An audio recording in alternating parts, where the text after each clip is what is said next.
তেতিয়াহ'লে সৌ সিদিনা জালুগুটিত জন্মগ্ৰহণ কৰা আচাৰ্য ইনাৰাম দাস বা পিছৰ তাতেই তেখেতে সিদ্ধি লাভ কৰিলে, তাকেই তেখেতে গুৰু আসন প্ৰতিষ্ঠা কৰি হাজাৰ হাজাৰ জীৱক ঈশ্বৰমুখী কৰিলে। তাৰ পৰাই তেওঁ এই পাল নামৰ কঠীয়া সমগ্ৰ অসমৰ চুকে কোণে বিলাই দিলে। তাতেই তেখেতে জীৱনৰ শেষ নিশ্বাস ত্যাগ কৰিলে। তাতেই তেখেতৰ পঞ্চভৌতিক দেহৰ সমাধিস্থল নিৰ্মিত হ'ল। কেনেকৈ সেইখন থান বৰ্জিত হ'ল? যিসকলে আজি সেইখন থান বৰ্জন কৰিছে, প্ৰকৃতাৰ্থত সেইসকলে আচাৰ্য ইনাৰাম দাস বা পিছৰ প্ৰকৃততে সেৱা কৰিছেনে? এই প্ৰশ্নবোৰ আমি নিজকে নিজে কৰিব লাগিব। মহাপুৰুষ শ্ৰীমন্ত শংকৰদেৱ গুৰুজনাই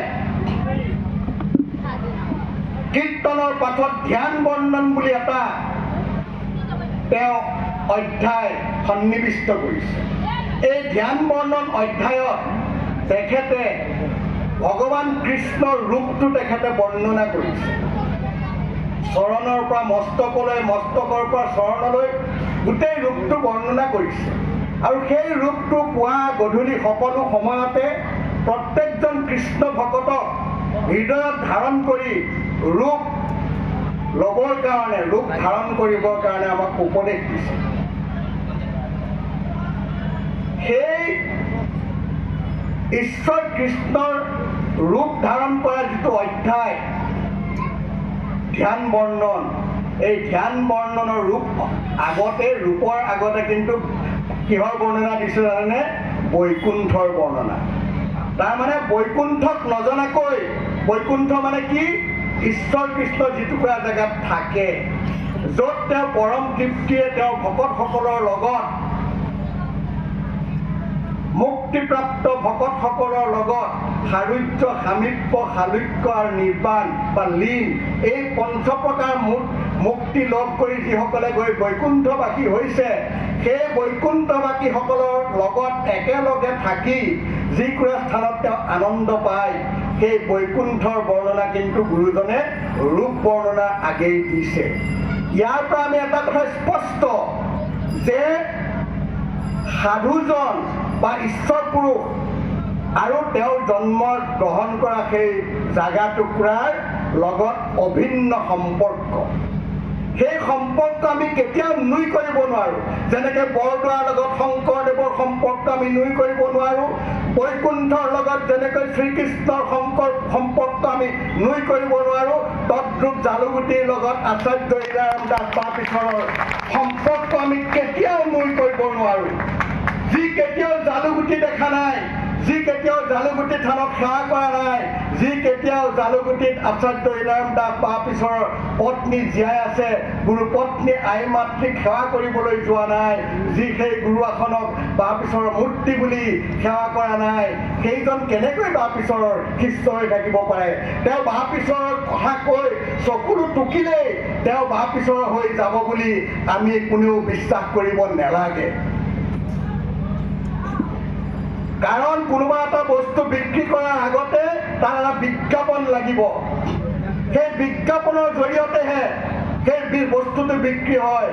সেই তেওঁলোকেও বা পিছৰৰ নামটো মুখতে লৈ তেওঁলোকৰ ন্যস্ত স্বাৰ্থ সিদ্ধিৰ কাৰণে 24 ঘণ্টাই চেষ্টা কৰি আছে। সেই লোকসকলক চিনাক্ত কৰি আমি আমাৰ সমাজ ব্যৱস্থাৰ পৰা তেওঁলোকক একাষৰীয়া কৰি আমি একশৰণ ভাগৱতী সমাজৰ ধ্বজা আমি যুগ যুগৰ বাবে যুগমীয়া কৰিব নোৱাৰিলে আমি কেতিয়াও পৰৱৰ্তী প্ৰজন্মৰ প্ৰশ্নৰ পৰা আমি কেতিয়াও নিজকে হাত সৰাব নোৱাৰোঁ। বা পিছৰে নিজেই তেওঁ অমৰ তত্ত্ব বাণী বুলি এখন পুথি বেৰচৰ বৰাৱে সম্পাদনা কৰিছিল। তাত তেখেতে নিজেই লিখি থৈ গৈছে যে মোৰ মৃত্যুৰ পিছত মোৰ কথা কৈ ৰাউচি ধৰি কন্দাসকল প্ৰকৃততে মোৰ আদৰ্শৰ ব্যক্তি বুলি আপোনালোকে ভাবি নল'ব। সেইসকলক মোৰ আদৰ্শৰ ব্যক্তি বুলি ভাবিব যিসকলে মোৰ মৃত্যুৰ পিছতো মোৰ আদৰ্শ, মোৰ কথা, মোৰ জীৱনৰ যিটো দৰ্শন, সেই দৰ্শনটোক বুজি পাই মোৰ সত্যটোক যোনে আগুৱাই লৈ যাবলৈ চেষ্টা কৰিব, সেইসকলকহে আপোনালোকে মোৰ উত্তৰাধিকাৰী বা মোৰ সেৱক বুলি আপোনালোকে ভাবিব। সেই পুথিখনতে আচাৰ্য ইনাৰাম দাস বাপীছৰে লিখি থৈ গৈছে যে মোৰ এই পঞ্চভৌতিক দেহাটো গ'লেও এই পালনাম থানৰ মাজত মই থাকিম। এই জালুগুটিৰ পালনাম থান যুগ যুগৰ বাবে এখন পবিত্ৰ, পৰম পবিত্ৰ আৰু শক্তিশালী ৰূপত প্ৰতিষ্ঠা কৰিবৰ কাৰণে মোৰ প্ৰত্যেকজন শিষ্যই যথাসম্ভৱ কষ্ট কৰিব। প্ৰয়োজন হ'লে ওচৰৰ পাজৰৰ ব্যক্তিসকলৰ পৰা উচিত মূল্যত ধন টকা পইচা দি হ'লেও মাটি অধিগ্ৰহণ কৰি ইয়াৰ কলেৱৰ বৃদ্ধি কৰিব। আৰু প্ৰকৃততে যদি মোক গুৰু বুলি আপোনালোকে ভাবিছে, মই দিয়াৰ বস্তু যদি সাধনাত আপোনালোকে বৰ্তি হৈছে, তেতিয়াহ'লে এই পালনাম থানক আপোনালোকে গুৰুত্ব দিবই লাগিব। এয়া কথা আমি কোৱা কথা নহয়, এয়া কথা আচাৰ্য ইনাৰাম দাস বাপীছৰে কৈ যোৱা কথা। তাক সম্পাদনা কৰিছে দেহেশ্বৰ বৰাবাপে, কিন্তু আজি তাৎপৰ্যপূৰ্ণভাৱে সেই দেহেশ্বৰ বৰাবাপে আমাৰ মাজত নাই। তেতিয়াহ'লে সেইজন দেহেশ্বৰ বৰাবাপক সেৱা কৰিলে আমি জানো প্ৰকৃততে বাপীছৰ অনুগামী এজনক সেৱা কৰাটো হ'ব? যিজনে নিজেই কোৱা কথা, বাপীছৰ বাণী নিজে সম্পাদনা কৰি তাক যিজনে ৰক্ষা কৰিব নোৱাৰি, এই সমাজৰ পৰা কিছু লোকক বাপীছৰে সংগঠিত কৰি থোৱা কিছু লোকক গৈ বেলেগে লৈ গৈ পেলাই নিজৰ তেওঁ আসন সুৰক্ষিত কৰিছে, সেইজন ব্যক্তিক সেৱা কৰিলে মই ভাবোঁ বাপীছৰৰ আত্মাই কেতিয়াও শান্তি নাপাব। বাপীছৰে কৈছিল যে নাম মোৰ সঞ্জীৱনী শক্তি, কলিযুগত একমাত্ৰ নামেই জীৱক তাৰণ কৰিব, আৰু এই নামেই মোৰ শক্তি। এই নামৰ দ্বাৰাই মই মোৰ পঞ্চভৌতিক দেহ গ'লেও যুগ যুগৰ বাবে মোৰ অবিনশ্বৰ আত্মাই তৃপ্তি লাভ কৰিব, মোৰ যদি অনুগামীসকলে নাম গায়। আৰু এই নামৰ ভিতৰত আটাইতকৈ সৰ্বশ্ৰেষ্ঠ নাম হ'ল পালনাম, আৰু এই পালনামৰ কঠীয়াতলী হ'ল অস্তপহৰ পালনাম, অৰ্থাৎ জালুগুটিত অনুষ্ঠিত অস্তপহৰ পালনাম কঠীয়াতলী। আৰু কঠীয়াতলীৰ পৰা বীজ নি যেনেকৈ এখন শস্যৰ পথাৰ পূৰ্ণাংগ হয়, তেনেকৈ জালুগুটিৰ সেই কঠীয়াতলীৰ পৰা পালনামৰ বীজ নি আজি অসমৰ বিভিন্ন জাগাত পালনাম থান প্ৰতিষ্ঠা হোৱাই নহয়, পালনাম আজি ভকতসকলে গাইছে। কিন্তু ইয়াৰ মূল কঠীয়াতলী কোন? অস্তপহৰ পালনাম প্ৰত্যেক বছৰে হৈ আছে। বাপীছৰে কৈছিল যে মই যি অস্তপহৰ পালনাম এই জীৱ জগতৰ মংগল, বিশ্বৰ শান্তিৰ কাৰণে মই কঠীয়াতলী হিচাপে এই পালনামৰ বীজ ৰোপণ কৰিছোঁ, ইয়াক কেতিয়াও নষ্ট হ'বলৈ নিদিবা, কাৰণ কঠীয়া শক্তিশালী নহ'লে উন্নত প্ৰজাতিৰ এখন শস্যৰ পথাৰ আমি কেতিয়াও নাপাম। গতিকে মোৰ মৃত্যুৰ পিছতো এই অস্তপহৰ পালনাম পূৰ্ণাংগ ৰূপত কৰি থকাটো মই বিচাৰোঁ। গতিকে মই মোৰ অনুগামী সকলোকে আহ্বান কৰিছোঁ বুলি সেইখন পুথিতে বাপীছৰে লিখি যোৱাৰ পিছত যদি এতিয়া আপুনি বেলেগে অস্তপহৰ পালনাম পাতে, যদি বেলেগে অস্তপহৰ পালনাম পাতি বাপীছৰ বাণীক যদি আপুনি প্ৰত্যাহ্বান জনায়, তেতিয়াহ'লে বাপীছৰ সত্য আপুনি মানি চলিছেনে?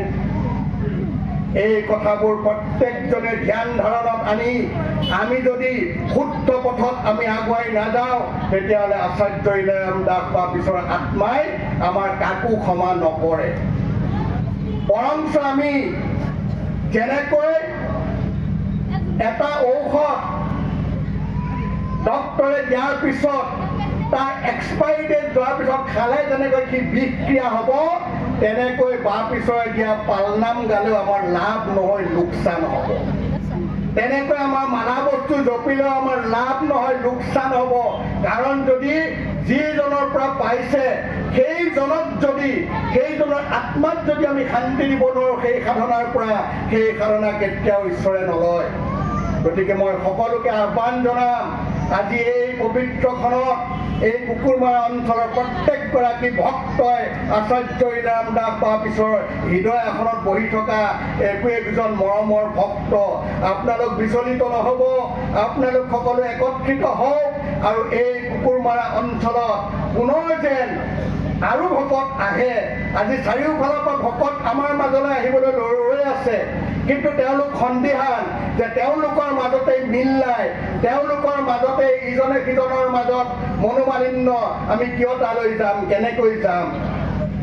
এই প্ৰশ্ন আমি সেই উত্তৰ সেইসকলক দিবৰ কাৰণে আমি সকলো একত্ৰিত হৈ এখন ধ্বজাৰ তলত আমি সমবেতভাৱে যিদিনা আমি মহাপুৰুষ শ্ৰীমন্ত শংকৰদেৱৰ শুদ্ধ আদৰ্শত উপনীত হৈ তাৰ পিছৰ জীৱনৰ যি পৰিশ্ৰম, সেই পৰিশ্ৰমক সন্মান জনাই যদি সেই জালুকগুটিৰ মহাপালনাম থান আৰু অষ্টপহৰ পালনামক যদি আমি অগ্ৰাধিকাৰ দি যদি আমি সমাজ একত্ৰিত কৰিব নোৱাৰোঁ, তেতিয়াহ'লে তাৰ পিছৰক কেতিয়াও শ্ৰদ্ধা জনোৱাটো নহ'ব। সেয়া যেনেকৈ এটা ভাটৌক শিকাই এই ৰাম বোল, সেই ৰাম বোলে কিন্তু ৰামৰ তত্ত্ব নুবুজে। তাক বেয়া কথা শিকালে বেয়া বুলি ক'ব, ভাল কথা শিকালে ভাল বুলি ক'ব।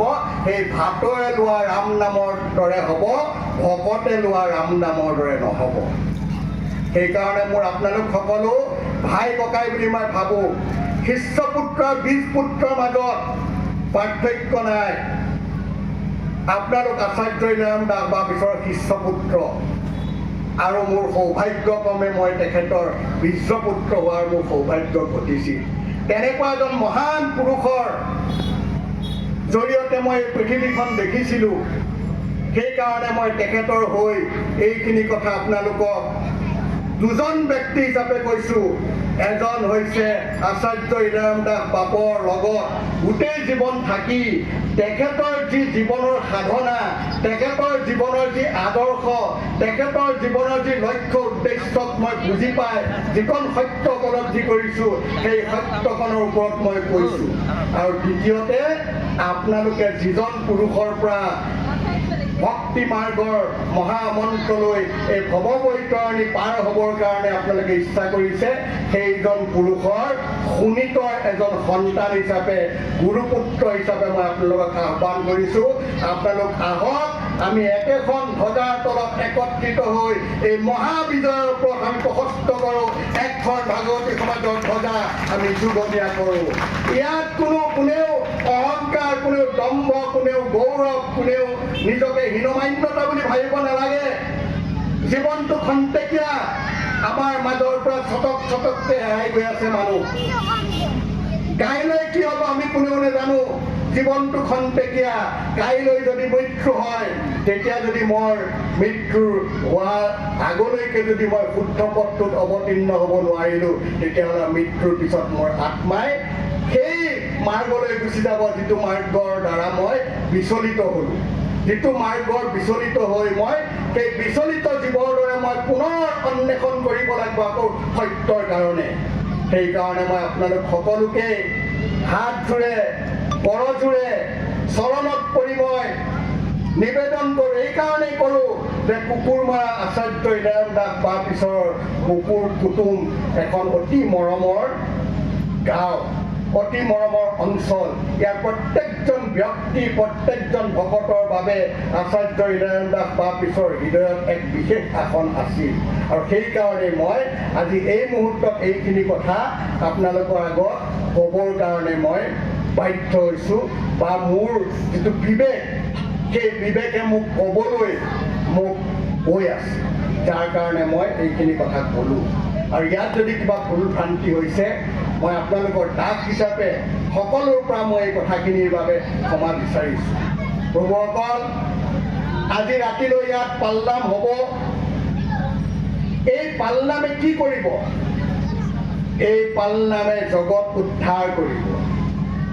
এই পালনামত কি আছে? আৰু এই পালনাম পৃথিৱীলৈ কিয় আহিছিল? আৰু এই নাম কলিযুগৰ কি বস্তু?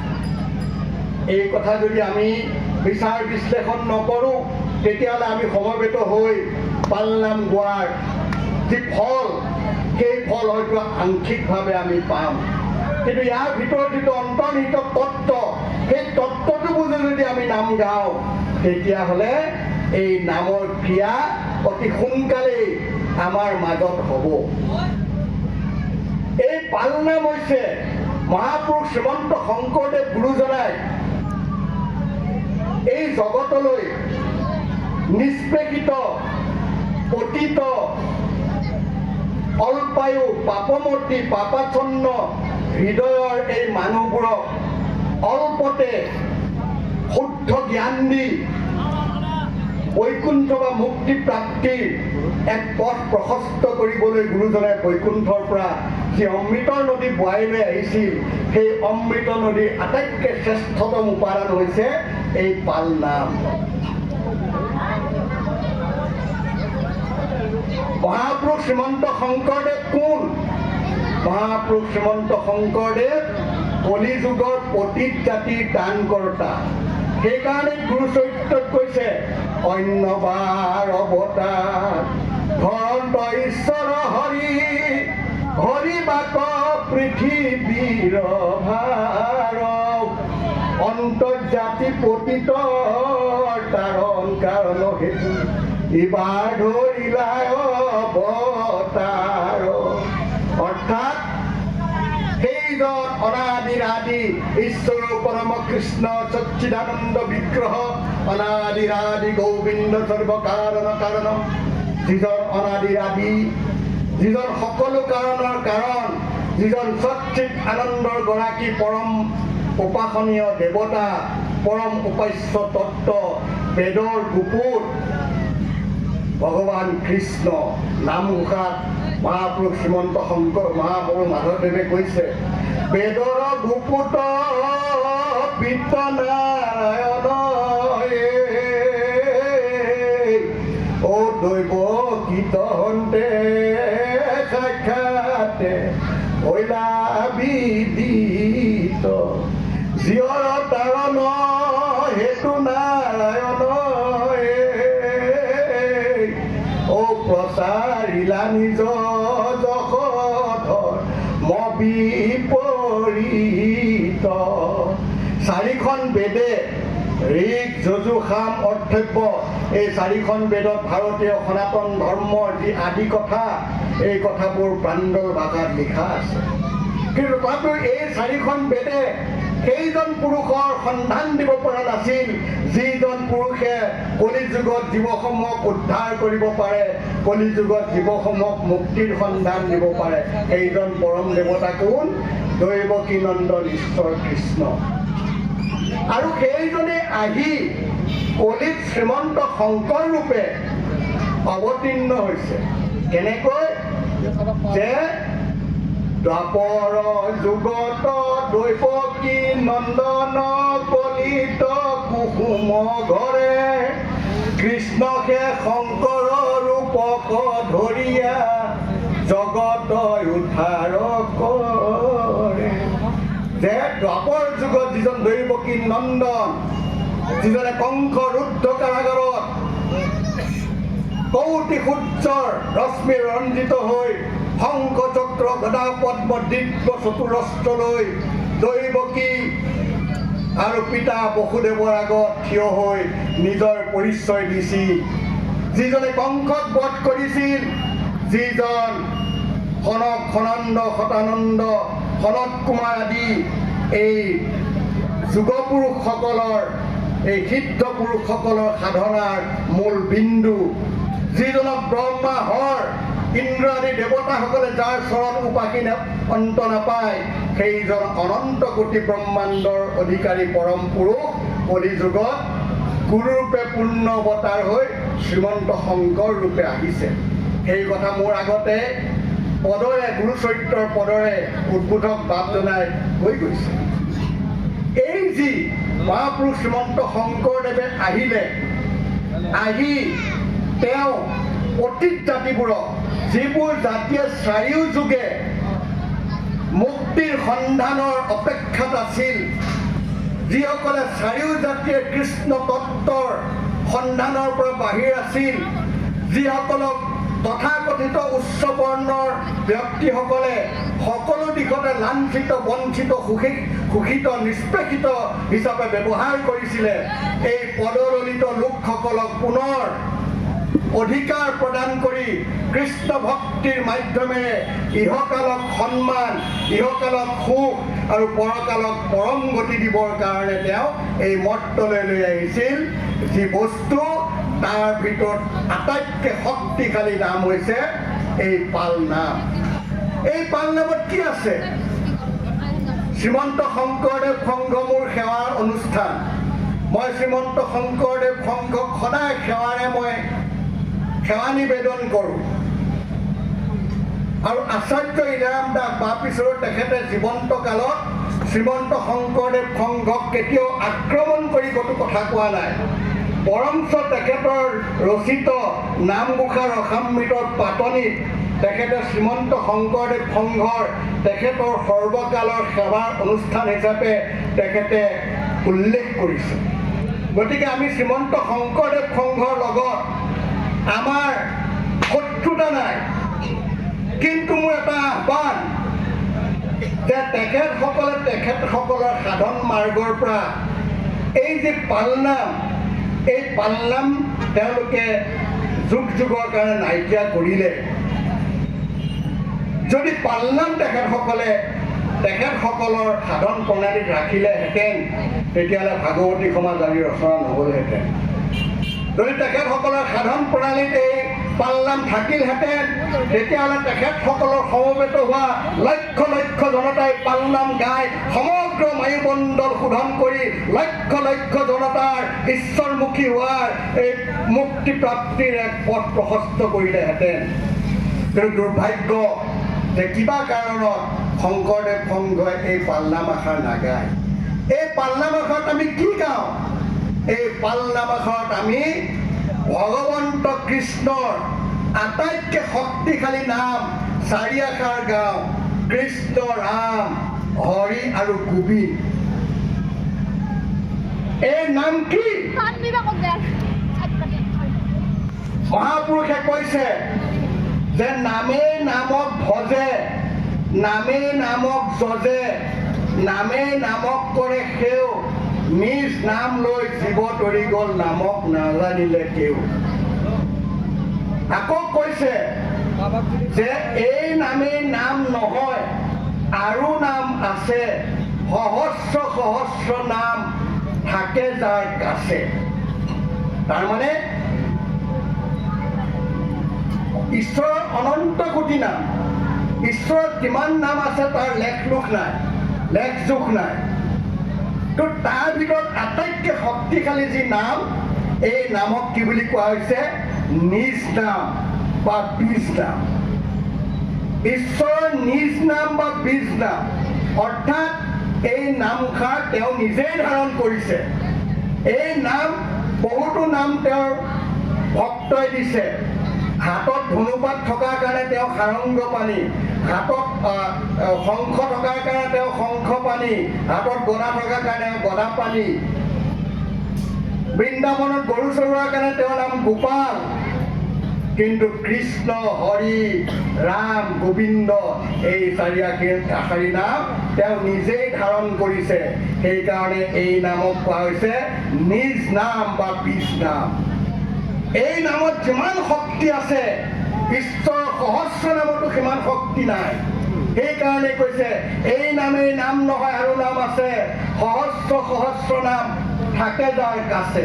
তাৰমানে কৃষ্ণ, হৰি, ৰাম, গোবিন্দ এই 4 আখৰ নামৰ সমান ঈশ্বৰ আন নাম সমতুল্য নহয়। কাৰণ এই সংসাৰখন এই 4 আখৰ নামৰ ওপৰত দৃষ্টি আছে। কৃষ্ণ মানে কি? কৃষ্ণ মানে আনন্দ। কৃষ হেন শব্দইটো পৃথিৱীবাচক ভৈল ন আনন্দত প্ৰৱৰ্ত। অৰ্থাৎ কৃষ্ণ নামে সমগ্ৰ জীৱৰ হৃদয়ত আনন্দৰ সৃষ্টি কৰিছে। যদি আনন্দ নাথাকিলহেঁতেন, তেতিয়াহ'লে পৃথিৱীখন নাথাকিলহেঁতেন, পৃথিৱীখন দুখৰ বোজা হৈ থাকিলহেঁতেন। এই আনন্দ থকাৰ বাবে আমি জীৱবোৰ জীয়াই আছোঁ। আজি আমি সমবেত হৈছোঁ, সকলোৰে হৃদয়ত আনন্দ। এই আনন্দ দিয়াজন কোন? এইজন পৰম পুৰুষ। সেইকাৰণে তেওঁৰ নাম কি? সচ্চিদানন্দ, নিত্যানন্দ, মহদানন্দ, সদানন্দ, স্বৰূপানন্দ। এই বিভিন্ন আনন্দৰ তেওঁ গৰাকী।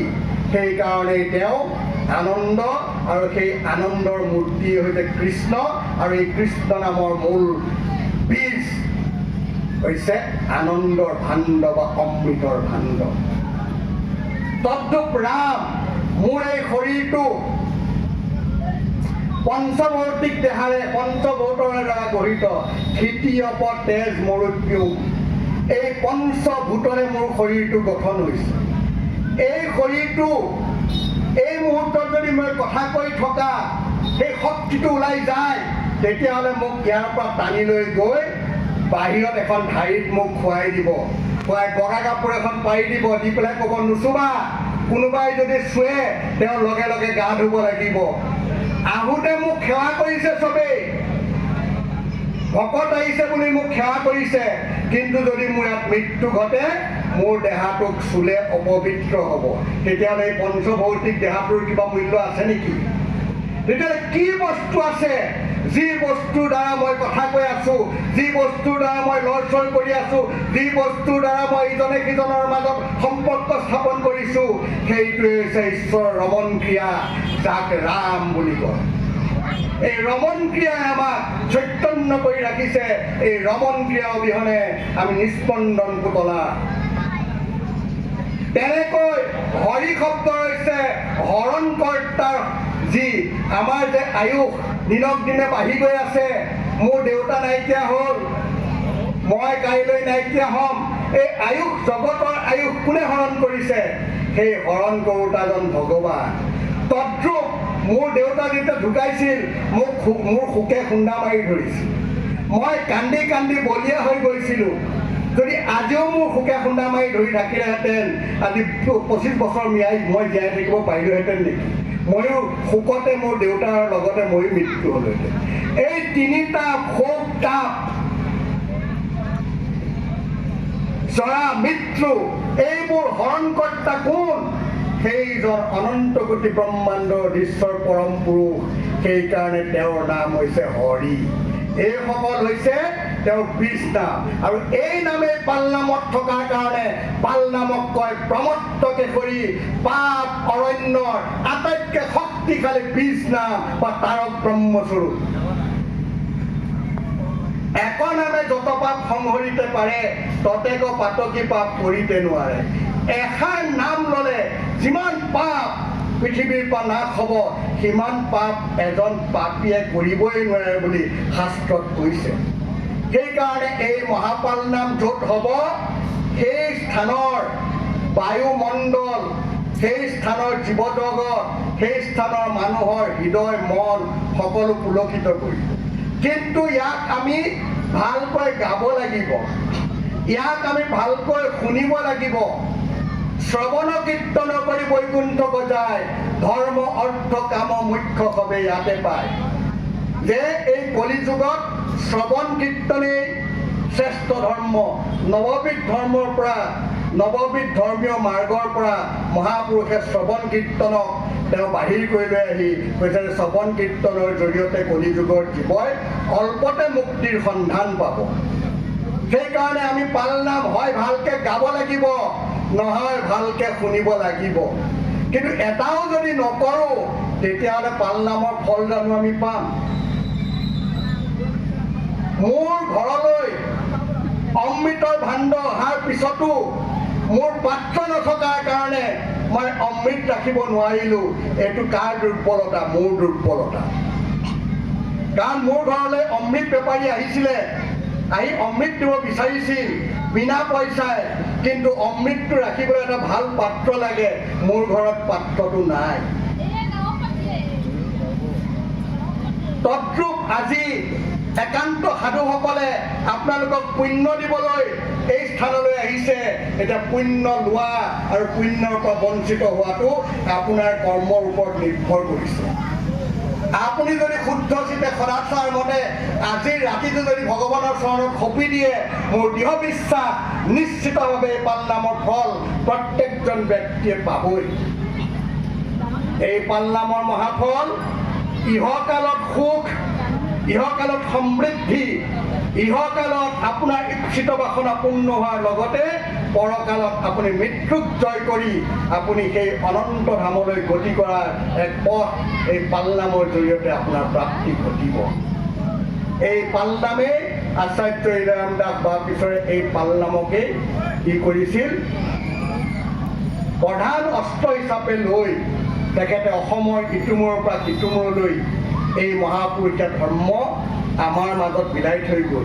কাৰণ আমি নিৰক্ষৰ, আমি অল্পায়ু, আমি অল্পজ্ঞানী, আমাৰ মনটো 24 ঘণ্টাই বেয়া কামলৈ গৈ থাকে। তাৰমানে আমি ভৱৰোগী, অৰ্থাৎ ভৱ সংসাৰলৈ আহি আমি এটা ৰোগীয়া মনৰ অধিকাৰী। আমাৰ মনটো ভাল কৰ্মলৈ নাযায়, 24 ঘণ্টা উচপিচ কৰি থাকে বেয়া সংগলৈ যাবলৈ, বেয়া কৰ্ম কৰিবলৈ, বেয়া কথা শুনিবলৈ, বেয়া বস্তু খাবলৈ। আমাৰ মনটোৱে 24 ঘণ্টা উচপিচ কৰি থাকে। যেনেকৈ এটা বেছি ৰোগীক ৰোগৰ মাত্ৰা বেছি তেওঁৰ শৰীৰত আছে, তেতিয়া ডক্টৰে কি দিব? আটাইতকৈ শক্তিশালী ঔষধটো দিয়ে। একেটাই ফৰ্মুলা, কিন্তু তাৰ কি আছে? পাৰ্চেণ্টেজ আছে, 20, 40, 80, 100। তেতিয়া দেখিবলৈ ই 20ত ভাল নহয়, 100টো দিব, 100হে কাম কৰিব। তদ্ৰূপ কলিযুগৰ জীৱৰ কাৰণে সকলো নামৰ মাজত আটাইতকৈ শক্তিশালী পাল নাম এই যুগ লৈ আহিছে মহাপুৰুষ শ্ৰীমন্ত শংকৰদেৱে। আমাৰ ভৱৰোগীবোৰক, আমাৰ কলুষিত মনৰ অধিকাৰী পাপ চিত্তবোৰক আমাক সংশোধন কৰি ঈশ্বৰৰ প্ৰতি, ভাল কৰ্মৰ প্ৰতি আমাক কি কৰিব? ৰক্ষা কৰিব। আমি ক'ৰবালৈ যাবলৈ ওলাইছোঁ, আমি বাছখনলৈ ৰৈ আছোঁ, ঠিক এনেকুৱা সময়তে বাছখন আহি ৰ'বহি, পিছফালৰ বন্ধু এটাই মাতি টানি লৈ গুচি গ'ল, বাছখন গুচি গ'ল। মই গালি দিলোঁ ল'ৰাটোক, বন্ধুজনক, যে তই মোক মিছ কৰি দিলি, যদি মই একদম আগতে পাবগৈ লাগিছিল। কিন্তু মই নগ'লোঁ। কিন্তু অলপ সময়ৰ পিছত বাছখন আহিল, সিখন বাছত মই উঠিলোঁ। উঠি দেখিছোঁ মিৰ্জা নেপাওঁতে সিখন বাছ বাগৰি আছে। 3টা বা 4টা তাত মৃত্যু হৈছে আৰু বহুতো তাত কি হৈছে? দুৰ্ঘটনাত পতিত হৈছে। কোনে মোক ৰক্ষা কৰিলে? সেই ৰক্ষা কৰাজন কোন? কোনে মোক বন্ধুৰূপে আনি টানি লৈ গ'ল? সেইজনেই হৈছে মোৰ পৰম বন্ধু ঈশ্বৰ কৃষ্ণ। আৰু তেওঁক যদি আমি নাপাওঁ, তেওঁক যদি আমি পাবলৈ যত্ন নকৰোঁ, তেতিয়াহ'লে এবাৰ ৰক্ষা কৰিব, দুবাৰ ৰক্ষা কৰিব, সদায় কিন্তু ৰক্ষা কৰি নাথাকে। সেইকাৰণে আমি সৰ্বক্ষণে ঈশ্বৰৰ ওচৰত আমি সমৰ্পিত ভাৱেৰে আমি শৰণ গ্ৰহণ কৰি নিত্য নৈমিত্তিক সেৱাৰ জৰিয়তে আমি আমাৰ দেহাটোতে অৰ্পণ কৰিব লাগিব যে হে প্ৰভু, এই সংসাৰলৈ তুমি আমাক পঞ্চভৌতিক দেহৰ পঠালা, কিন্তু আমি মহামূঢ়মতি, আমি একো নাজানো। এই শৰীৰ মন সমস্ত তোমাক অৰ্পণ কৰিছোঁ, তুমি যেনেকেই ৰাখা তেনেকেই থাকিম। সেইটো জীৱৰ কেতিয়াও বিপদ নাহে। সেইটো জীৱক ভগৱন্তই সকলো সময়ত পিছফালৰ পৰা ৰক্ষা কৰিব। যিটোজনে যায় হৰি কথা স্মৰি, তাৰ পিছত ভ্ৰমন্ত হৰি। যিজনে হৰি কথা স্মৰণ কৰে, তেওঁৰ পিছে পিছে হৰি যায়। যাৰ পিছে পিছে হৰি যায়, তাক কেতিয়াও কাল, মায়া, কলি, মৃত্যু, যম কেতিয়াও তেওঁৰ ওচৰলৈ সহজতে আহিব নোৱাৰে। সেইকাৰণে আমি প্ৰত্যেকজনেই ঈশ্বৰ কৃষ্ণ ভক্তিৰে আমি তেওঁৰ সেই সাধন মাৰ্গত আমি যাব লাগিব। আমি কোনোবা শৰণীয়া, কোনোবা ভজনীয়া, আমি যিয়েই নহ'লোঁ, আমি প্ৰত্যেকেই নিজৰ নিত্য কৰ্ম আমি শুদ্ধভাৱে কৰি আমি হৰি ভকতিৰ মাৰ্গত আমি আগবাঢ়িব লাগিব। মহাপুৰুষ শ্ৰীমন্ত শংকৰদেৱ গুৰুজনাই যি ধৰ্ম লৈ আহিছিল, এই ধৰ্মভাগৰ নাম হৈছে সনাতন একশৰণ হৰিনাম ধৰ্ম। সনাতন একশৰণ হৰিনাম ধৰ্ম। সনাতন শব্দৰ অৰ্থ কি? সনাতন শব্দৰ অৰ্থ হৈছে চিৰশাশ্বত, অবিনাশী, যাৰ কোনো লয় নাই, যাৰ কোনো ক্ষয় নাই, যি সৃষ্টিৰ আদিতে আছে, যি সৃষ্টিৰ মধ্যত আছে আৰু যি সৃষ্টিৰ অন্তত থাকিব। সমগ্ৰ জগত নাইকিয়া হ'লেও যি ধৰ্মৰূপে প্ৰতিষ্ঠা হৈ থাকিব, সেয়ে হৈছে সনাতন।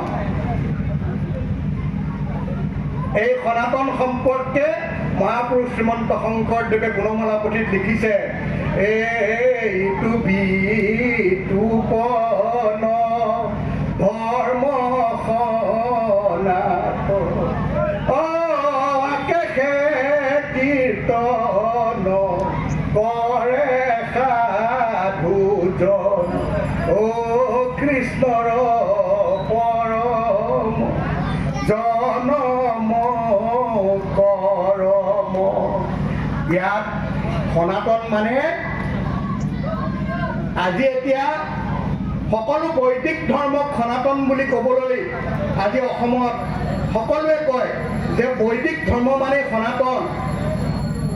সি লাগিলে শাক্তই হওক, শৈৱই হওক, বৈষ্ণৱেই হওক, যোনেই যি ৰূপত গৈছে সেয়া সনাতন। কিন্তু শংকৰদেৱ গুৰুজনাই কোৱা নাই সেয়া সনাতন বুলি।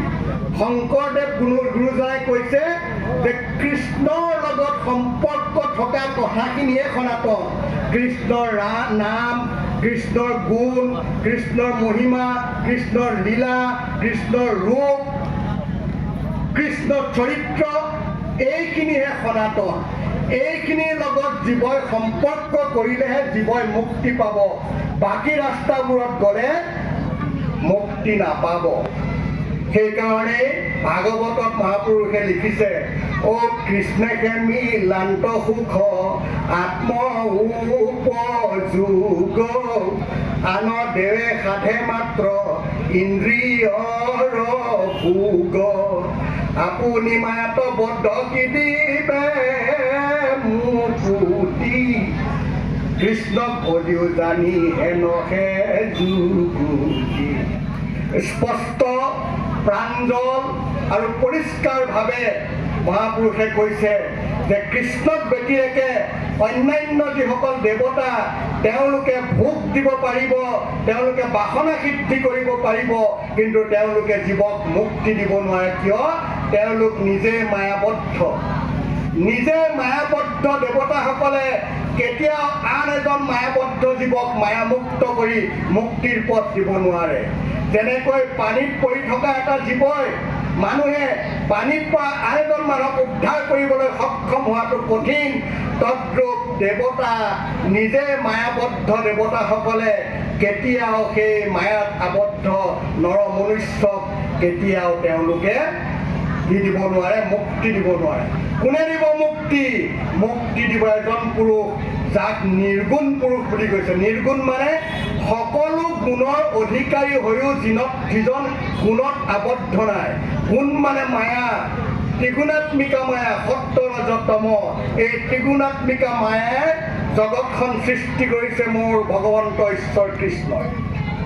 এই ত্ৰিগুণাত্মিকা মায়াত আমি মনুষ্যবোৰো আছো, বাকী জীৱবোৰো আছে, আৰু 33 কোটি দেৱতাসকলো আছে, আৰু 14 ভুৱনত থকা সমস্ত জীৱই এই মায়াবদ্ধ জীৱ।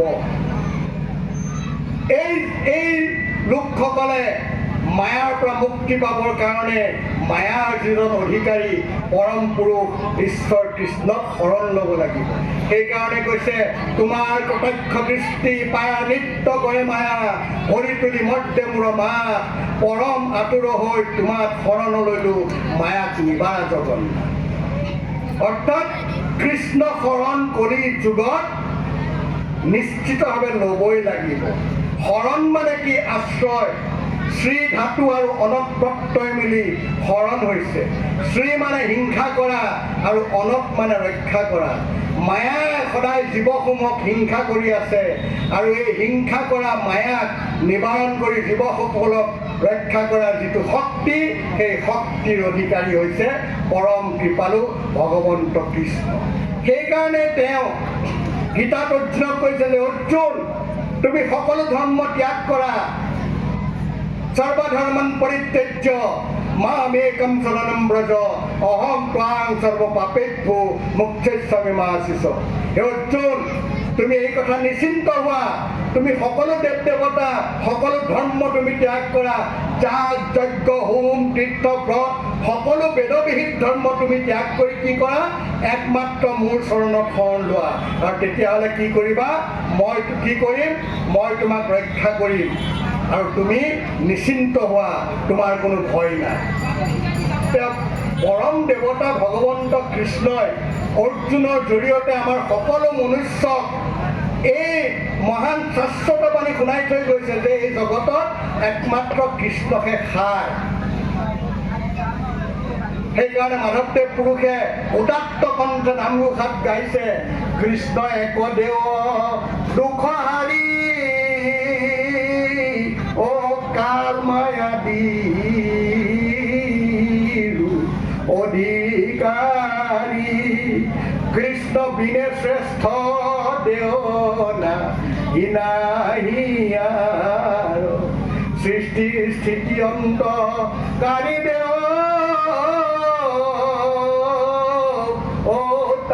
বিনে আৰু নাহিকেও, জানিবা বিষ্ণুহে সমস্ত জগতে সাৰ। একমাত্ৰ কৃষ্ণই সৃষ্টি স্থিতি প্ৰলয়ৰ অধিকাৰী পৰম দেৱতা, তেওঁৱে একমাত্ৰ পুৰুষ যি নেকি এই জীৱসমূহক উদ্ধাৰ কৰিব পাৰে। পাপ পংকিলতাত ডুব গৈ থকা অল্পায়ু অল্প জ্ঞানী, সকলো সময়তে বেয়ালৈ মন গৈ থকা এই মানুহবোৰৰ হৃদয় মন পুলকিত কৰি, হৃদয়ত সৎভাৱৰ উদয় কৰি, বেয়া ভাৱ নষ্ট কৰি ঈশ্বৰ কৃষ্ণৰ সান্নিধ্য প্ৰাপ্তিৰ এক ৰাস্তা হৈছে কি? কৃষ্ণত শৰণ। শৰণ আশ্ৰয়। আমি আমাৰ জীৱবোৰ নিৰাশ্ৰয়। আমি প্ৰত্যেক সময়তে মৃত্যুৰ দুৱাৰদলিলৈ আগবাঢ়ি আছোঁ। আমি কোনেও ক'ব নোৱাৰোঁ কোন সময়ত আমি সংসাৰ এৰি থৈ মোৰ পিতৃ মাতৃ মৰমৰ ভাৰ্যা মৰমৰ পুত্ৰ কন্যা ধন দৌলত এৰি পেলাই এই পৃথিৱীৰ পৰা যাব লাগে। আমি কোনেও ক'ব নোৱাৰোঁ। হয়তো আজিও হ'ব পাৰে, কাইলৈও হ'ব পাৰে, নহ'লে 10 বছৰৰ পিছতো হ'ব পাৰে। কিন্তু সেই দিনটো আমি কোনেও নাজানো। তেতিয়াহ'লে আমাৰ জীৱনটো অনিশ্চয়তাৰ মাজত আছে। আমি অনিত্য জীৱনৰ অধিকাৰী, কিন্তু আমি তাকেই নিত্য বুলি আমি মজগুল হৈ আছোঁ। এই অনিত্যৰ পৰা নিত্যময়তালৈ নিয়া সেই পৰম পুৰুষ ঈশ্বৰ কৃষ্ণক শৰণ ল'লেহে, আমি আশ্ৰয় গ্ৰহণ কৰিলেহে আমি আমাৰ জীৱটোৱে মুক্তিৰ সন্ধান পাব। প্ৰভুসকল, ইতিমধ্যে 6 বাজি গৈছে। মোৰ পিছতো বক্তা আছে, মই আৰু দীঘলীয়া নকৰোঁ। ঈশ্বৰ কৃষ্ণৰ কথা এদিন নেলাগে, 100 দিন নেলাগে, 1000খন মুখেও, কৌটি কৌটি মুখেও ব্ৰহ্মাই যাৰ গুণ গাই অন্ত নাপায়। এইজন পৰম পুৰুষৰ কথা কৈ আমাৰ দৰে ক্ষুদ্ৰ মগজুৰ মানুহে শেষ কৰিব নোৱাৰোঁ। মাত্ৰ এটাই কথা কওঁ যে ভাগৱত আৰু গীতা এই 2 শাস্ত্ৰৰ ওপৰত মহাপুৰুষীয়া ধৰ্ম প্ৰতিষ্ঠা হৈছে। এই ভাগৱতে হৰিনামক কৈছে আৰু গীতাত একশৰণ। এই একশৰণ আৰু হৰিনাম আনি মহাপুৰুষ শ্ৰীমন্ত শংকৰদেৱে কলি যুগত একশৰণ হৰিনাম ধৰ্ম প্ৰতিষ্ঠা কৰিছে। এই একশৰণ হৰিনাম ধৰ্ম ভাৰতবৰ্ষৰ অন্যান্য মহাপুৰুষসকলে কোনেও দেখুৱাব পৰা নাই একশৰণৰ বাট। তেওঁলোকে এক কৃষ্ণক দেখুৱাইছে, একেশ্বৰবাদৰ কথা কৈছে, কিন্তু একশৰণটো দেখুওৱা নাই। একশৰণ মানে একশৰণৰ লগত ব্যভিচাৰ আছে। এগৰাকী নাৰীয়ে যেতিয়া এজন স্বামীক, এজন পুৰুষক যেতিয়া স্বামীবৰণ কৰিব, সেইদিনা তেওঁৰ সৰ্ব শৰীৰ মন সমগ্ৰ জীৱনৰ অধিকাৰী সেই পুৰুষজনক তেওঁ সেইদিনা দান কৰিব। সেইদিনাৰ পৰা সেইজন পুৰুষৰ ব্যতিৰেকে তেওঁ অন্য কোনো কথা চিন্তা কৰিব নোৱাৰে। যদি চিন্তা কৰে তেতিয়াহ'লে আমাৰ সনাতন ধৰ্ম বা আমাৰ সমাজত কি বুলি ক'ব? তেওঁক ব্যভিচাৰী, চৰিত্ৰহীনা, নিজৰ উপযুক্ত পতি থকা স্বত্বেও অন্য পুৰুষৰ কথা চিন্তা কৰা। তদ্ৰূপ এজন কৃষ্ণ ভক্তই প্ৰাণান্তেও যদি অন্য দেৱ দেৱতাৰ নামত তেওঁ যদি এপাহ ফুল এচলু পানী দিয়ে, তেতিয়াহ'লে তেওঁ কি হ'ব? ব্যভিচাৰী ভক্ত। যেনেকৈ বিশ্বাস হেৰুৱা নাৰীগৰাকীয়ে স্বামীৰ ওচৰলৈ যাবলৈ কোনোদিনেই সাহ নাপায়, স্বামীয়ে তেওঁক যুগ যুগৰ বাবে পৰিত্যক্ত কৰিব, তদ্ৰূপ কৃষ্ণ ভক্তি, কৃষ্ণত বিশ্বাস হেৰুৱাই অন্যত বিশ্বাস কৰাজনে কেতিয়াও কৃষ্ণৰ প্ৰিয় পাত্ৰ বা বিশ্বাসভজন হ'ব নোৱাৰে। সেইকাৰণে ঈশ্বৰ কৃষ্ণই বাৰে বাৰে সাৱধান বাণী কৈছে যে অৰ্জুন তুমি সাৱধান বাণী তোমাক কৈছোঁ যে যিজনে মোক এৰি কৃষ্ণক এৰিয়া যিটো আনক ভজয় আচুকৰ চুকৰ চাইবেক নলাগয় সেই এক শৰণ ভজন নোপাম কৰ্ণে নুশুনিব কোনো দেৱতাৰ নাম কৃষ্ণক পুজিলে পূজা সমস্তৰে হয় পৃথকে পুজিলে পূজা কেহু নলয় ইমান সুন্দৰভাৱে কৃষ্ণ ভক্তিৰ কথা মহাপুৰুষ শ্ৰীমন্ত শংকৰদেৱ গুৰুজনাই পতিতৰ বন্ধুৰূপে শ্ৰীকৃষ্ণৰ গুৰুৰূপে পূৰ্ণ অৱতাৰ হৈ এই অসম ভূমিলৈ আহি আমাক ভাষা সংস্কৃতি সাহিত্য নামঘৰ কেন্দ্ৰিক সুন্দৰ গণতান্ত্ৰিক সমাজ ব্যৱস্থা আধ্যাত্মিক সাম্যবাদ প্ৰতিষ্ঠা কৰি এই বৃহৎ অসমীয়া জাতি গঠন কৰি যোৱাৰ পিছত আজি আমি মহাপুৰুষ শ্ৰীমন্ত শংকৰদেৱৰ শুদ্ধ ধৰ্ম আচৰণৰ পৰা আমি নিজকে যদি বিৰত কৰি ৰাখোঁ তেতিয়াহ'লে আমাতকৈ আৰু দুৰ্ভগীয়া অসমীয়া আমাতকৈ আৰু দুৰ্ভগীয়া জীৱ এই সংসাৰত দ্বিতীয় কোনো নাথাকিব সেইকাৰণে মই সকলোকে আহ্বান জনাওঁ যে মনুষ্য জীৱন আমি বাৰে বাৰে নাপাওঁ এটা জীৱই 84 কোটি নৰক ভুজি আহি মনুষ্য জন্ম পায় কোটি কোটি কল্পে কল্পৰ অন্তৰে যাহাৰ আছে মহাপুণ্য ৰাখি শিশিৰ কদাচিত মনুষ্য হোৱাৰ ভাৰত বহি কৰা কল্প এক কল্প মানে কি সত্য ত্ৰেতা দ্বাপৰ কলি এটা 4টা যুগ এই 4টা যুগ মিলি এটা মহাযুগ তেনেকৈ 14টা মহাযুগ মিলি এটা মনান্তৰ তেনেকৈ 71টা মনান্তৰ মিলি এটা কল্প তেনেকৈ কোটি কোটি কল্প পৰিভ্ৰমণ কৰি আহি আমি মনুষ্য জন্ম পাওঁ এই মনুষ্য জন্ম লভিবৰ কাৰণে আমি 14খন ভুৱনত আমি ঘূৰি আছোঁ অ দেৱ মনুষ্যত পশু পতংগত জগত মধ্য স্বামী 14 ভুৱনে হেন স্থান নাই জৈকনতো যাওঁ আমি অ মনুষ্য লোকত থাকো কতো বেলা স্বৰ্গক কৰোঁ গতি মনুষ্য লোকত থাকো কতো বেলা পশুৰো হওঁ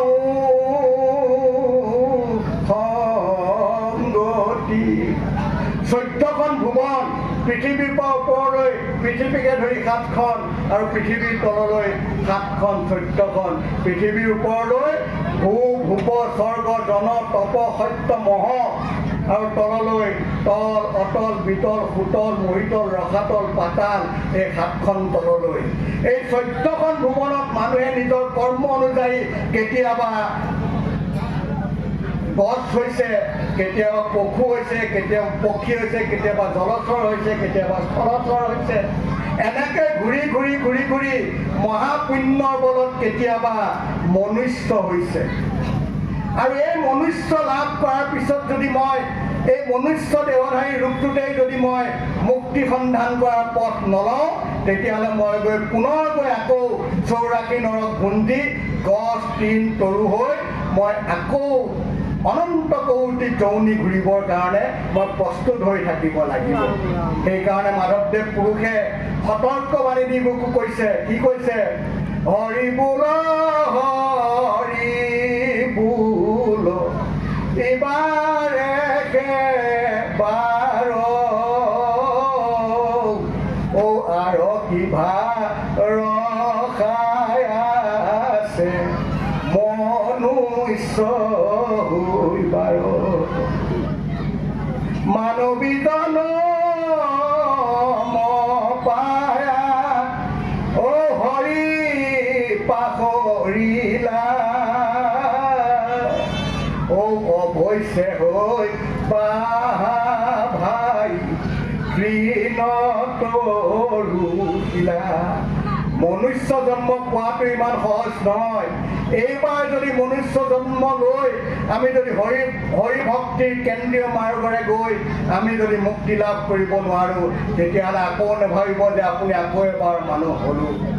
আৰু মানুহ জন্ম লৈ যদি আপুনি হৰিক পাহৰিলে, যিজনে আপোনাক এই পৃথিৱীলৈ পঠাইছে, যাৰ অংশৰূপে আপুনি এই পৃথিৱীলৈ আহিছে, সেইজনক যদি আপুনি নুবুজিলে, আপুনি নভজিলে, আপুনি শৰণ নল'লে, তেতিয়াহ'লে কি হ'ব? অৱশ্যে হৈ বহা ভাই তৃণ তৰু শিলা, হয় শিল হ'ব লাগিব, নহয় তৃণ হ'ব লাগিব, নহয় তৰু হৈ আমি পুনৰ আমি গুণ দিব লাগিব নৰক যাতনা।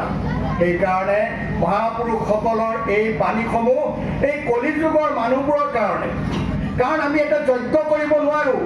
যজ্ঞ কৰিবৰ কাৰণে শ হাজাৰ হাজাৰ বছৰ লাগে। সেইকাৰণে সত্য যুগত ধ্যান কৰিবৰ কাৰণে হাজাৰ হাজাৰ বছৰ লাগে। কাৰণে সত্য যুগত ধ্যান, কাৰণ সত্য যুগৰ মানুহৰ 1,00,000 বছৰ আয়ু। গতিকে তেওঁলোকে ধ্যান কৰিবৰ কাৰণে বহুত সময় পাইছিল।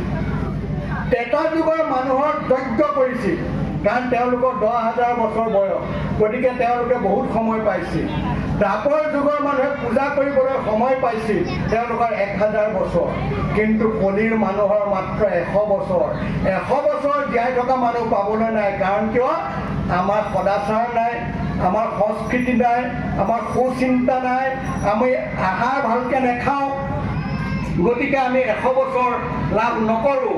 কোনোবা 60তে যাওঁ, কোনোবা 70ত যাওঁ, কোনোবা তাতকৈও সোনকালে যাওঁ। কিহৰ কাৰণে? এইখিনিৰ অভাৱৰ কাৰণে। গতিকে আমি কলিযুগৰ মানুহ হয় যদি সেই সত্য যুগৰ ধৰ্ম কৰোঁ, ত্ৰেতা যুগৰ ধৰ্ম কৰোঁ, দ্বাপৰ যুগৰ ধৰ্ম কৰোঁ, তেতিয়াহ'লে এক্সপাইৰী ডেটৰ ঔষধ খোৱাৰ দৰে নহ'বনে?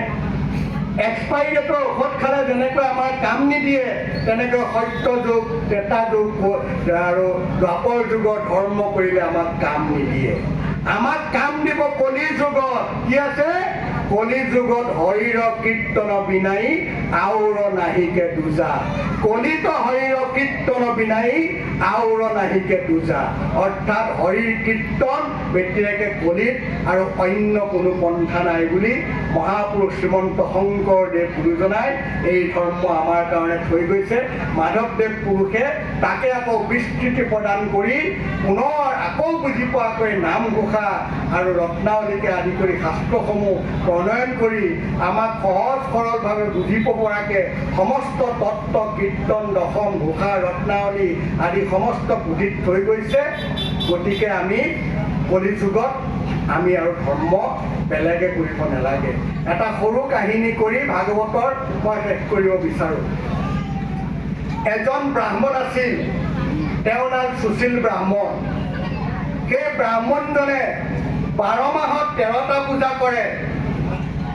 তেওঁৰ পূজাৰ কোনো সীমা সংখ্যা নাই। তেওঁ ইন্দ্ৰভক্ত।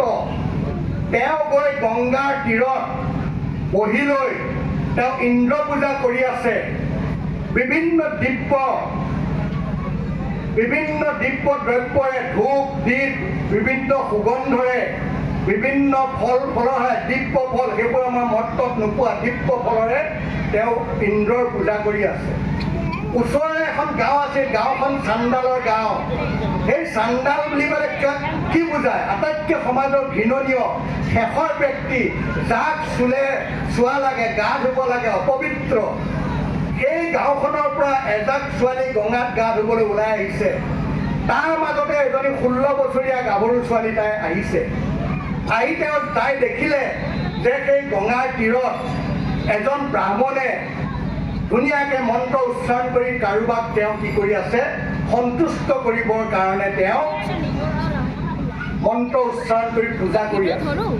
ছোৱালীজনীৰ কৌতূহল উপজিল যে ব্ৰাহ্মণজনে কাক কৰিছে, কাক পূজা কৰিছে। তাই লাহে লাহে ওচৰ চাপিল, গৈ পেলাই ক'লে যে হে দেৱ, তুমি মহাবিপ্ৰ, তুমি ব্ৰাহ্মণ, পুৰোহিত, কলিযুগৰ শ্ৰেষ্ঠ, তুমি কাক পুজিছা? মই জানিব পাৰোঁনে?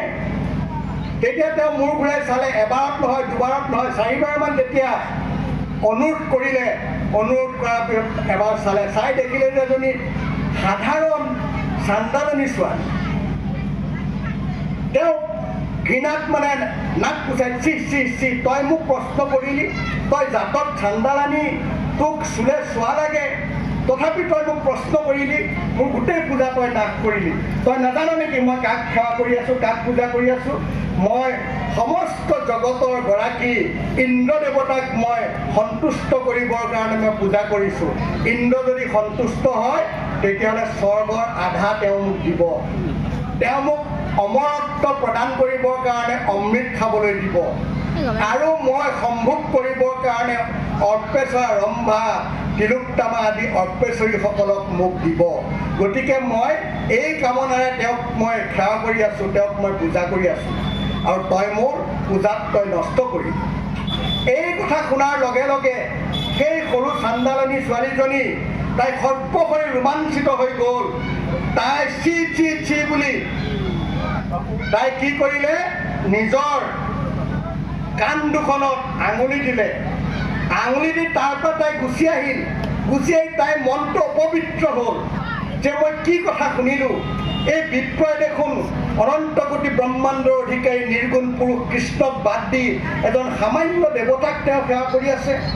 ইয়াৰ লগত আলাপ কৰাটো মোৰ ভুল হ'ল, মইতো ৰৌ ৰৌ নৰকত পৰিলোঁ, মোৰতো অপৰাধ হ'ল বুলি তাই গৈ 108 বাৰ গংগাত গা ধুলেগৈ।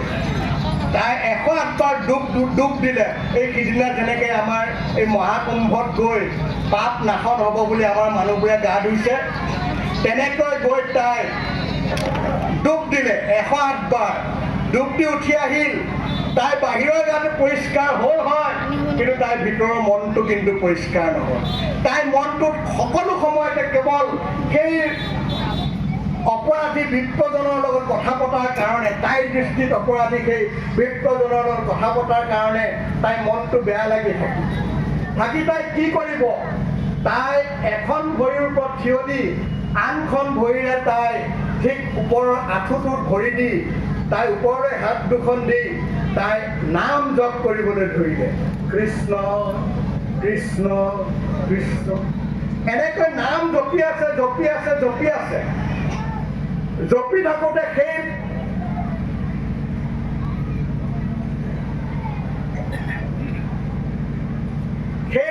পথৰ আকাশ মাৰ্গেৰে কোন আহিছে? দেৱৰ্ষি নাৰদ আহিছে। নাৰদে শুনিছে যে তলৰ পৰা এটা মধুৰ কণ্ঠস্বৰত কৃষ্ণনাম আহিছে। ভকতে যেতিয়া কৃষ্ণনাম ল'ব, কৃষ্ণনাম লোৱাৰ লগে লগে তেওঁ সৰ্বশৰী ৰোমাঞ্চিত হৈ যায় কৃষ্ণনাম গোৱা বা কৃষ্ণনাম শুনাৰ কাৰণে। তেওঁ সৰ্বশৰী ৰোমাঞ্চিত হৈ যায়। কৃষ্ণনাম শুনাৰ লগে লগে নাৰদৰ সৰ্বশৰীৰ তেওঁ ৰোমাঞ্চিত হৈ গ'ল।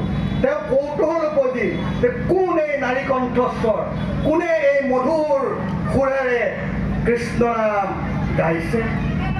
লগে লগে তেওঁ তললৈ তেওঁৰ সেই বাহন ঢেঁকী তেওঁ নমালে। নমাওঁতে তেওঁৰ তলত যেতিয়া দেখিলে এগৰাকী সুৰক্ষী গাভৰু তাই কি কৰি আছে? কৃষ্ণনাম কীৰ্তন কৰি আছে। তেওঁ কৌতূহল উপজিল, এই চান্দলনী তোৰ কি হ'ল? তই যাৰ কাৰণে এই জুৰুলা জুপুৰা দেহাটো তই গা ধুইছ বুলি মই জানিছোঁ, তই জুৰুলা জুপুৰা দেহাটো লৈ তই কিয় তই নাম লৈছ? তই কি কাৰণে তই নাম লৈছ কচোন? তেতিয়া তাই সেৱা কৰি ক'লে যে প্ৰভু, মোৰ আজি পাখণ্ডৰ লগত আলাপ হ'ল। পাখণ্ডৰ আলাপত মই সৰ্বশৰীৰ মোৰ অপবিত্ৰ হৈ গ'ল। মই বাহিৰৰ বাহ্যিক শৰীৰটো মই পবিত্ৰ কৰিবৰ কাৰণে 108 বাৰ মই স্নান কৰিলোঁ, কিন্তু মোৰ ভিতৰৰ মন হৃদয় পবিত্ৰ নহয়। যে মই মোৰ মন হৃদয় পবিত্ৰ কৰিবৰ কাৰণে মই সেই প্ৰভুৰ নাম মই উচ্চাৰণ কৰিছোঁ। তেতিয়া নাৰদে ক'লে যে কি কথা,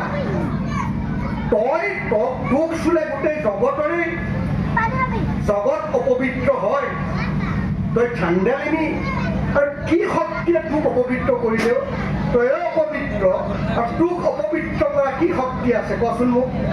তেতিয়া চান্দালিনীয়ে কৈছিলে,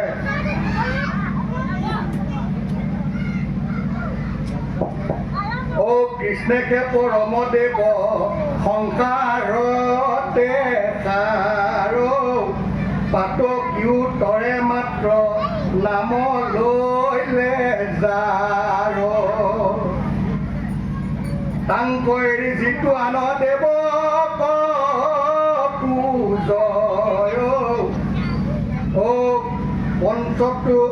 অধম সিটো একোৱে পশুটো অধম সিটো একোৱে নুবুজে কুকুৰকো খাই যিটো মহামেলছ জাতি তাতো কৰি অপবিত্ৰ জানাকিটো আতি। চাওকচোন সেই চান্দানীজনী মতি কিমান উত্তম যে কুকুৰক খাই তুমি মোক অপবিত্ৰ বুলি কৈছা, কিন্তু কুকুৰ খোৱা সেই অপবিত্ৰটোকো পশুটো যিটো অধম সেইটোতকৈ অপবিত্ৰ যিজনে কৃষ্ণ দেৱতাক এৰি আন দেৱতাৰ নামত তেওঁ নিজকে উৎসৰ্গা কৰিলে, সেৱা পূজা কৰিলে। গতিকে মই তেনেকুৱা এজন পাষণ্ডৰ লগত আলাপ হোৱাৰ কাৰণে আজি মই এই উপায় অৱলম্বন কৰিছোঁ। এই কথা শুনি মহামুনি নাৰদ, যাক আমি কওঁ কি ভগৱন্তৰ অংশ অৱতাৰ, মহামুনি নাৰদৰ সৰ্বশৰীৰ চৰণৰ পৰা মস্তকলৈ, মস্তকৰ পৰা চৰণলৈ ৰোমাঞ্চিত হ'ল, কঁপিবলৈ ধৰিলে আৰু হাত জোৰ কৰি চাণ্ডালনীক ক'লে কি বুলি? ধন্য ধন্য চাণ্ডালিনী মতি তই উত্তম, নেদেখিলো পৰম ভকত তোৰ সম, নিশ্চয় জানি তত্ত্ব কৃষ্ণ দেৱতাৰ, তোক দৰ্শনে ভৈলো আমিও। চাওক সেই নাৰদ, যিজন নাৰদে জগত প্ৰসিদ্ধ কৰে, যিজন নাৰদে জগত উদ্ধাৰ কৰে, যিজন নাৰদক দেখাৰ লগে লগে কৌটি কৌটি পাপত থকা পাপময় জীৱৰ মন আকাশ পবিত্ৰ হৈ ঈশ্বৰ চিন্তাত নিমগ্ন হোৱাৰ পথ পায়, সেইজন নাৰদে আজি চাণ্ডালনীক কৈছে, চাণ্ডালনী তই মতিত উত্তম, তোতকে পবিত্ৰ আৰু তোতকে পৰম ভকত এই জগতত নাই। আনকি মই নাৰদেই তোক দেখি আজি মই পৰম পবিত্ৰ হলো, মোৰ জীৱন ধন্য হ'ল। সমস্ত দেৱৰ তই তই সি উত্তম জাতি, তই মহাজ্ঞানী, তীৰ্থক পবিত্ৰ কৰে ইটো কিনো চিত্ত, অ তোৰ দৰ্শনে হুৱে জগত পবিত্ৰ। এতেকে উপজিল, এতেকে বুলন্ত উপজিল প্ৰেম ভাও, চাণ্ডালিক বুলন্তে শুনিও আপে মাও। চাওকচোন কৈছে যে তোতকে উত্তম নাই, তই সমস্ত তত্ত্বক জানিলি, তই তীৰ্থতকৈও পবিত্ৰ, তই পৰম পবিত্ৰ। এই বুলি থাকোঁতে তেওঁ প্ৰেম আহিল শৰীৰলৈ, ৰোমাঞ্চিত হ'ল সেই চাণ্ডালনীজনীক, যিজনী চাণ্ডালনীক আগতে তেওঁ কৈছিলে এই চাণ্ডালনী, এই মাত্ৰ কৈছে যে কি অ' মা তুমি মোৰ মাতৃ, কাৰণ মাতৃ অবিহনে এই শুদ্ধ পথ পুত্ৰক কোনেও দেখুৱাব নোৱাৰে। এই বুলি কৈ তেওঁৰ হৃদয়ত মাকৰ প্ৰতি থকা যি পুত্ৰৰ প্ৰেম, সেই প্ৰেম চাণ্ডালিনীজনীৰ প্ৰতি তেওঁ উদ্ভৱ হ'ল। এই জগতৰে পূজ্য ভৈল ইটো কিনো কথা, মুহুৰ বন্দিনী তই জানিবি সৰ্বথা। তই আজিৰ পৰা এই নাৰদৰ সৰ্বথা সৰ্বযুগৰ কাৰণে তই বন্দিনী হলি, অৰ্থাৎ তই মোৰ সেব্য হলি, তোক মই সেৱা কৰি মই ধন্য হলো। বুলিলা প্ৰশংসাবাণী আনো অসংখ্যাত, প্ৰদক্ষিণে চাণ্ডালনী কৰি প্ৰণিপাত। এই হৈছে এক ধৰণ কৃষ্ণক ব্যতিৰেকে, কৃষ্ণ নামত ৰোমাঞ্চিত হৈ তাৰ শৰীৰ নহয়, তেওঁ কেতিয়াও ভকত নহয়। এবাৰ দেৱাদিদেৱ মহাদেৱ তেওঁ বৃক্ষত ওপৰৰ পৰা আহি আছে, ওপৰেদি আহি আছে, লগত তেওঁৰ পত্নী, মৰমৰ পত্নী আই পাৰ্বতী। এনেকুৱাতে তেওঁ তলৰ পৰা এটা শব্দ শুনিছে, ৰ ৰ ৰ, অৰ্থাৎ এটা গৰখীয়াই গৰুবোৰ খেদি গৈ আছে, গৰুবোৰে কথা নাখানি দৌৰি গৈছে কাৰণে ৰ ৰ ৰ বুলি ৰ কৰিছে। তেতিয়া ৰৈ গ'ল বৃষভ বাহন। বিষদ পাহৰ যেতিয়া ৰৈ গ'ল, তেতিয়া আই পাৰ্বতীয়ে সুধিলে যে স্বামী, হে প্ৰভু, তুমি কিয় ৰথ ৰাখি দিলা? কি ঘটনা ঘটিল যাৰ কাৰণে তোমাৰ এই দুৰ্বাৰ দুঃসহিক ৰথ তুমি ৰাখি দিলা? তেতিয়া ক'লে যে পাৰ্বতী, তুমি নুবুজিবা, সেই তলৰ পৰা এটা শব্দ আহিছে, ৰ ৰ ৰ। এই ৰ শব্দ কোৱাৰ লগে লগে মোৰ সৰ্বশৰীৰ ৰোমাঞ্চিত হৈ গ'ল। কিজনী বা তাৰ পিছত তেওঁ ৰাম বুলি কয়। যদি ৰাম কয় তেতিয়াহ'লে তোমাৰ এই স্বামী দেৱাদিদেৱ কেতিয়াও পাৰ হ'ব নোৱাৰে। কিয়? এই তোমাৰ স্বামীয়ে যাক সেৱা কৰে সেইজন পৰম পুৰুষৰ নাম তলত উচ্চাৰণ হৈছে। সেইকাৰণে কৈছে ৰকাৰ আদি শব্দ শুনি মই আছে বুলন্ত, ৰকাৰ আদি শব্দ শুনি পৰম প্ৰসন্ন হুৱে মন। শুনিও পাৰ্বতীয়া বেদ মনত শংকময়ী, ৰাম বুলিবে কহি দুজনে। যে মই ৰ শব্দ কোৱাৰ লগে লগে মোৰ ৰথ নাযায়, ইজনী সেইজনে ৰাম বুলি ক'ব। গতিকে সেই ৰাম নাম শিৱ, ব্ৰহ্মা, ইন্দ্ৰ সমস্ত দেৱতাই যাৰ নাম লৈ আছে, সেই ৰাম নামত সমস্ত শক্তি আছে কলিযুগত। সেইকাৰণে কৈছে অনন্ত শকতি প্ৰভু ৰাম, অ লক্ষ্মণ সুগ্ৰীৱ বিভীষণ হনুমন্ত আদি মহাবীৰ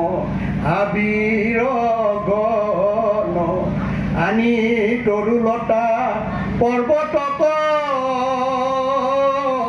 অ কটেক যুঁজন,